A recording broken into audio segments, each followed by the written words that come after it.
Нурлат районы территориясында 8 гыйбадәтхана исәпләнә. Шуларның икесе төзелеш стадиясында, 13 совне, 6 гыйбадәт йорты бар. Православие динендәгеләр су изгеләндерү өчен 4 чыганактан файдалана. Нурлатта православие динен тотучыларга 7 дин әһеле хезмәт күрсәтә. Нурлат благочинный, Чистай һәм Түбән Кама епархиясына карый һәм территориядә актив эшчәнлек алып бара.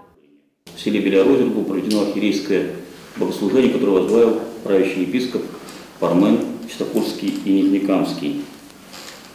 25-26 января настоятели приходов в честь Серафима Саровского и в честь Преображения Господня отец иерей Ростислав и отец иерей Сергий Егоров были в Москве и приняли участие в 25-х рождественских чтениях. Это такое федеральное мероприятие. Кроме этого, в феврале месяце у нас было проведено в храме в честь преподобного Серафима Саровского богослужение на чувашском языке. Башкарылган эшләр шактый, алда торганнары да җитәрлек. 24 числа состоится форум православной общественности, где будут присутствовать 4 представителя от нашего благочиния.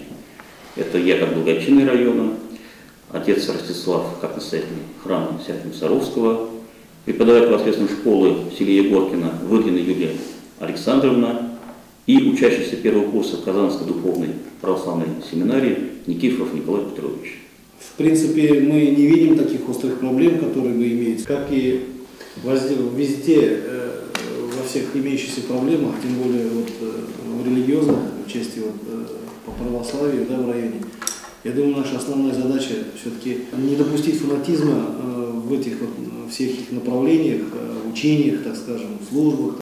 Җыелышта Иске Чаллы авыл җирлегенең дини һәм иҗтимагый оешмалар белән эшчәнлеге буенча отчет тыңланды. Аны җирлек башлыгы Иван Захаров ясады. Чарада эчке сәясәт буенча Татарстан Республикасы Президенты департаментының дини берләшмәләр белән эшләү идарәсе баш киңәшчесе Альберт Җирҗизов катнашты. Җыелыш эшенә йомгакны район һәм шәһәр башлыгы Равил Кузуров ясады.